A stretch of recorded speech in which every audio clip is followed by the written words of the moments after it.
Hello, my friends, and welcome to Time Between Times Storytelling with me, Owen Staton. You might be thinking that this is quite soon for a new episode. Well, in fact, it's very soon. But every day between the 20th of May 2024 and the 24th of May 2024, you will get a new episode. 5 episodes in a week, 5 tales traditionally told, 5 times to gather at the fire pit at the heart of the forest at the time between times. I hope you enjoy them. Why are you doing this, Owen, you ask? Well, there is a reason. The reason is, it was 20 years ago that something happened to me. Many of you might know that I spent 20 years as a police officer in mid-Wales. And on the 22nd of May 2004, I was involved in an incident that had a profound effect on me. It's not something I'm going to go into now, but I was lucky to escape with my life, and I was lucky to still be here. It was a horrible time, a terrible time, for both me and others. But I believe that through that, I managed to awaken my creativity. It's on the back of this that I started telling stories. On the back of this, I started performing again. On the back of this, that I became who I am today and continue to do so. So although I don't celebrate this happening, because it's not the thing to be celebrated, I always look back and give thanks that I am still here, still doing what I do, and still am who I am. So this week I will bring out a new episode every day.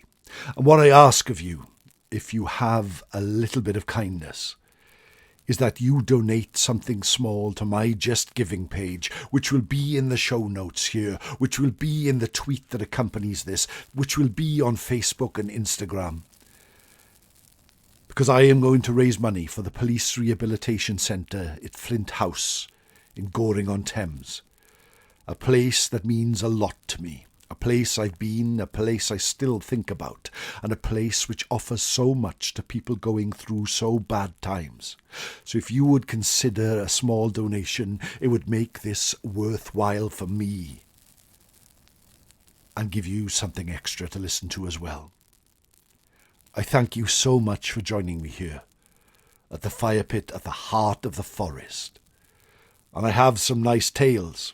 Different tales that have been brought up, but tales that mean something to me, tales that are from parts of my life where things have happened that have been special. If you are new to the podcast, you will not be getting one every day, every week, but welcome nonetheless. So sit back, my friends, relax, close your eyes if it's safe to do so, and join me as we head to the fire pit at the heart of the forest for another tale traditionally told. Take a breath, my friends. Centre yourself. Let all your cares and your worries wash away for just a few moments. And imagine you are sat in an armchair, that place you like to be, where comfort is everything. You take a breath, open your eyes, and look outside. The day is just starting to say farewell. The night is starting to come like a horseman on a long road. You look out the window and see that the sun is starting to set, that the moon is starting to rise. You put on a small light jacket and head out of your house, taking in the air as it seeps through the night. You are heading to the forest. You walk down the road, the cars pass you, the lights in the houses shine bright. You can hear the televisions, the radios, the music being played in those homes. But you come to the entrance of the forest. That small gap in the trees that heads into darkness. If you were new to this path, you would be fearful about treading it, but you know it leads to a safe place. You set foot on the woodland path. Feel the leaves crunch under your feet. You make your way up and to the left, you turn back to the right, and you come to the old mossy tower. You peer in through its archway that heads inside. Make a noise and your voice echoes through the centuries. But you turn away from this and come to the babbling brook. Step over it. And there you see the fire pit at the heart of the forest. As you step in, you look up and there is a parting in the trees, and you realize that you are right here, right now, at the time between times, the time when it's neither night nor day, but the sun had gone, and the sky is grey, the time when the veil between our world and the fairy world grows wafer thin. So thin that for a moment, and just a few moments, you can reach into that realm, and for a few moments they can reach into ours. You see, now is the time that people see lights in the sky. Now is the time that people see the Tylwyth Teg. Now is the time between times. You sit on a log around the fire pit and feel the heat on your hands. All around you, your friends have gathered, friends from the past, friends from the future, friends from right now. Anyone you want to be here is here right now.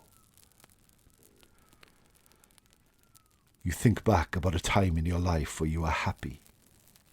For me, today, it's a trip I made to North Wales long ago, as a student in my small Welsh class. We went on the winding road to the place called Nant Gwrthein, Vortigern Stream. Long-time listeners will remember me telling the tale of Rhys a Mynir, the dragons of Dinas Emrys. All these have taken place in that cursed village where monks, under the dissolution of the monasteries, were forced to leave. And today we talk about another character who lived there many years ago. A character I learnt about on that trip, where I sat in that magical place and picked up a book full of stories of the Tylwyth Teg and became something more. Became a storyteller. And as you sit at the fire pit at the heart of the forest, the storyteller gets up and starts to tell his story. Everything goes from your mind. It is filled with a tale and nothing more. And this tale happened long ago in Nant Gwrthein, a place surrounded by mountains, cliff tops looking over the rocky, rushing ocean. And there in a small farm called Tŷ Ucha, the highest house, there lived the smallest person in Nant Gwrthein. His name was Elis. Elis Bach, little Elis as he was called. It is said that his legs were only 30 centimetres tall, but he was the fastest runner in the village. He was a shepherd who looked after his sheep in the mountains overlooking the village, and he would get them from one part to the other quicker than anyone could possibly imagine. People were frightened of him because of his height and the way that he looked. But they would often bring him food, they would bring him shelter and welcome him into the village. His heart, though small, was filled with kindness, and he would do whatever he could to look after his neighbours. His parents died, leaving him alone in the farm, and he would just be seen, looking down in the village when the lights shone and the music played.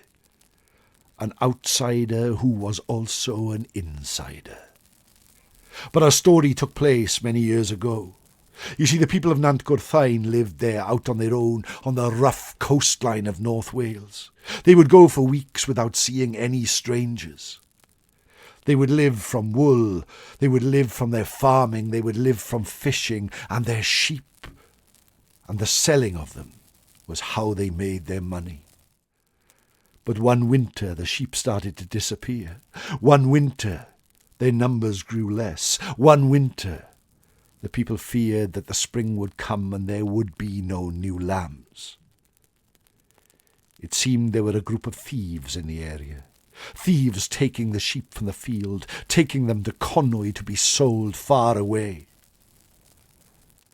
But one night, something happened to those thieves that they did not expect. It was the darkest night in the pitchest black, where the night was as dark can be. And they made their way on the cliff tops over above Nant Gwrthauyn towards where the sheep were kept. There were 6 of them carrying lit torches, made a meandering way over the cliff tops. In front they could see a pen that was full of sheep. Of course it was never guarded. They clambered towards it, coming to the dry stone wall, and they stopped and peered over. There were enough sheep there to make them wealthy for the next year. Each of them carried a rope, 2 ropes, so they could take at least 12 sheep away with them this night. And one by one they clambered over the stone, sitting on the other side with their backs against it, waiting for the darkest part of the night. Before them, in the middle of a field, there was a tree. Many of the sheep had gathered around it, sitting underneath, bleating and snoring through the night.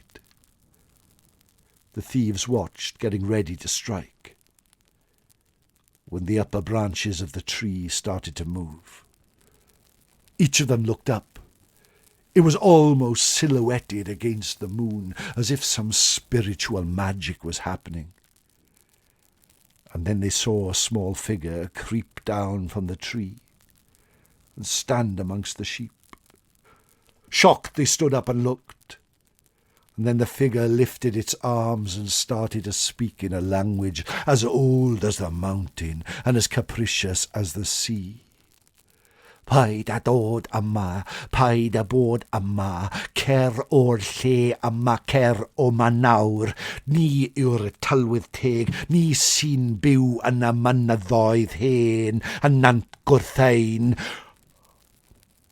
The voice echoed over the fields. The voice echoed through the valleys, and they could feel the hairs on their backs or their necks starting to raise their heckles until their blood ran cold, for this, what they were looking at, was one of the Talwydd Teg.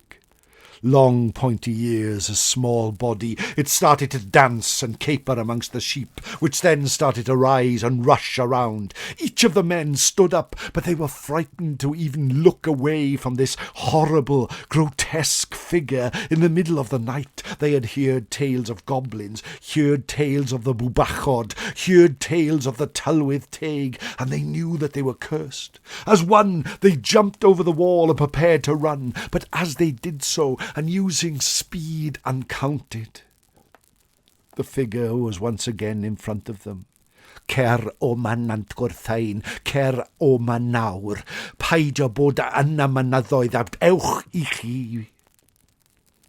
They looked again, and then every man fell to his knees and started to plead, "Let us go, please. Let us go from this place. We beg you. Let us go." They opened their eyes and looked again, and the figure had gone. Picking up their ropes, picking up their bags, they rushed down the hill and were never seen in Nant Gwrthauyn ever again. As they made their way down the winding path, the sound of a dog howling at the moon filled the air, and then the sound of chuckling from far away. You see, it was not the Talwydd Teg they met that night. Not an imp, not any of the Bwbachod or any supernatural creature, but the shepherd Elis, who could run as fast as the wind. That night he saved all the sheep, saved all the fortunes of all the farmers of Nant Gwrthein, and they were grateful to him forevermore for what he had done. And the story of Elis Bach was told to me at a fire pit at the heart of a forest many years ago. It's a story seldom told, a story seldom heard. But to me it awoke something in me.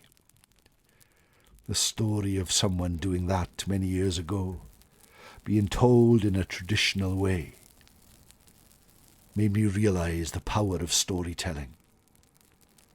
And it's the story I choose to start this week's festival of stories off with. The story of Elis Bach and Nant Gwrthein. The tale I tell you right now. I thank you so much for listening, and I hope you will enjoy this week. Please spread to all your friends and families the news that I will be telling stories all week, and please, if you can, support the Police Rehabilitation Centre at Flint House through the link which I will post on every tale that I release this week. But in the meantime, my friends, enjoy yourself. Have a great time. Look after yourself. And know that in every dark time, there is always light. For every night there is a dawn. When you are going through a bad time, good times they will come again. I honestly believe that. It happened for me, and here I am, granted this gift to still be here, telling stories. So do not let the dark cover you, my friends, and always believe in the light. I'll see you tomorrow for another tale traditionally told. But in the meantime, take care. Nosta.